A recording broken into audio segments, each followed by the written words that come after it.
As a Miss Supranational, I want to champion the belief that true beauty lies in making others feel that they belong. Through my work with the visually impaired, I realize that human connections can flourish beyond disabilities because sometimes the heart can see what the eyes cannot, and that's the spirit of inclusion I wish to inspire in young generation everywhere. Thank you. Sorry guys, but I can't lie to myself here. I am a fraud winner and Miss India is the real winner. I can't believe this. No much thanks.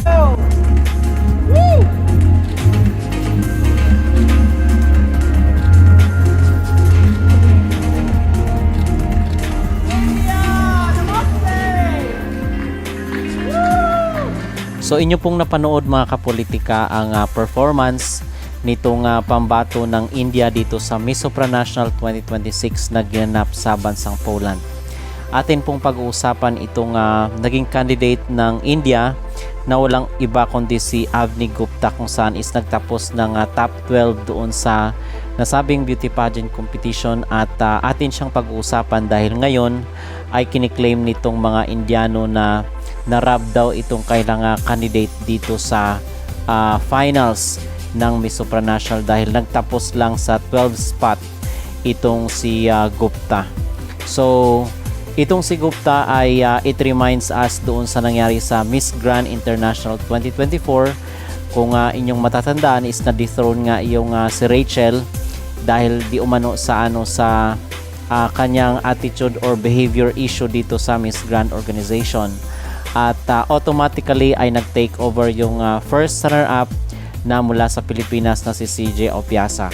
So I believe na lahat naman tayo is alam na yung history doon sa nangyari sa Miss Grand International 2024.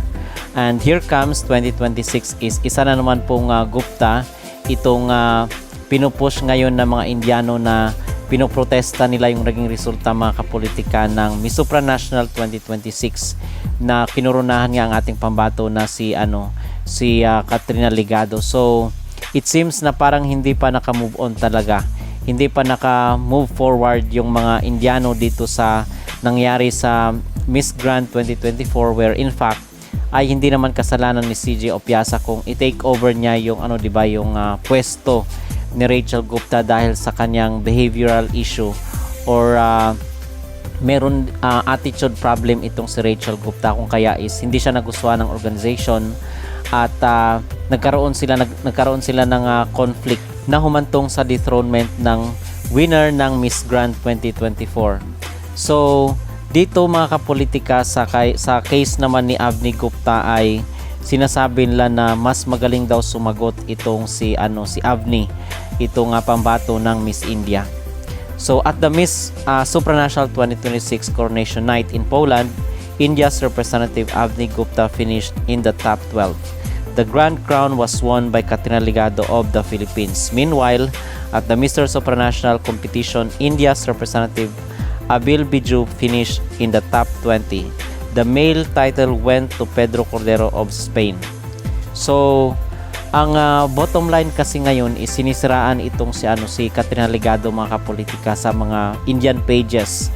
Even doon sa ancient pageantry ay sinisiraan itong si Katrina Ligado na mas deserve daw ni India itong titulo or even sa top 5 ng Miss Supranational. Kung hindi man daw yung India ay dapat yung nanalo daw is walang iba kundi yung yung pambato ng Czech Republic, kasi yun ang paborito nila dito sa Miss Supranational 2026.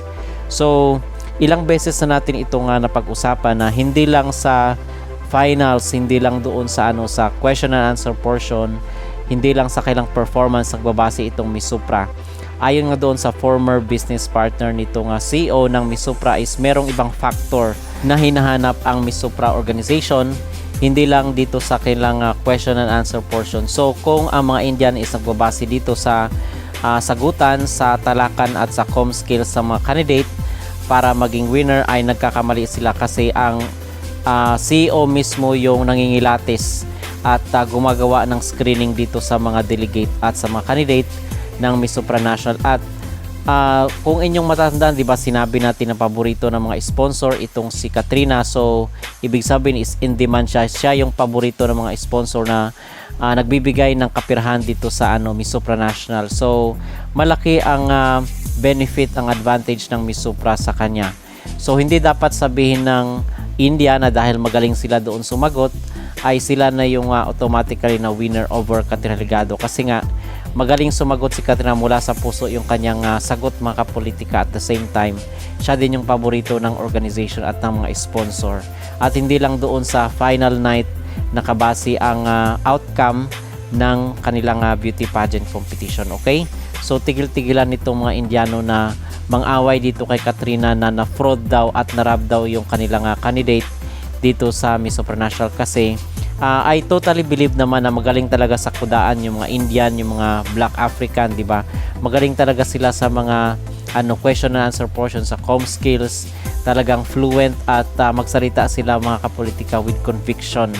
So sila, yun ang advantage lang, forte ng mga Indian. Magaling sila sa question and answer portion at yung sentence construction, magaling din sila doon. At to be fair naman sa kaila, napapabilib kami sa sagutan ng mga Indian. Okay, and proven and tested na yan doon sa Miss Universe during the time of Arnaz Sandhu. So, yun talaga ang forte ng mga Indiano. Pero again, hindi lang doon nakabase ang organization mo, especially dito sa nangyari sa supranational. So, ang dapat gawin ng mga Indian is mag-move on na sila, tanggapin yung katotohanan. Tapos na po ang kompetisyon. At dapat ay kalimutan na din nila yung nangyari kay Rachel Gupta at kay CJ Opiasa, dahil hindi naman kasalanan ni CJ, mga kapolitika, in the first place. Dahil andun yun sa terms and conditions na pag hindi na fulfill ng winner yung kanyang mga tungkulin at mga activities, ay automatically iti-take over siya ni first runner-up, which is yun nga ang nangyari. So, dapat alam yun ng mga Indiano na kung saan hanggang ngayon is nagrereklamo pa rin dito sa mga Pinoy na nagsi-stand out sa mga international beauty pageant competition. Okay? So, yun ang aking masabi at maging reaction, mga kapolitika, dito sa paninira ngayon na pinoprotesta nila itong kanilang kandidata na si Avni Gupta na hindi nakapasok dito sa top 5, which is supposed to be, ang sabi nila is dapat si India daw ang makapasok over Katrina Ligado sa Miss Supranational 2026. So ano po, mga kapolitika, ang inyong maging reaksyon? Kayo po ba ay naniniwala na narab itong pambato ng India dito sa Miss Supranational? Mag-comment down below at huwag kalimutang mag-like at mag-subscribe na rin kayo para updated kayo sa ating mga latest issue. Ladies and gentlemen, she is officially back after weeks of rumors circulating. The Queen herself has just officially confirmed that she is back.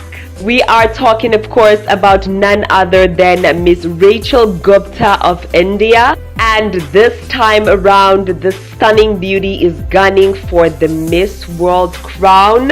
She just posted this 9 hours ago on her official TikTok page. I'm back, Rachel Gupta's road to Miss World 2026. I am here for this, you guys. I am so here for this because we all know Rachel Gupta is definitely gonna be a strong contender at the Miss World competition this year. It's about to go down. Let me know your thoughts in the comment section. Ciao for now, guys. See you in the next one.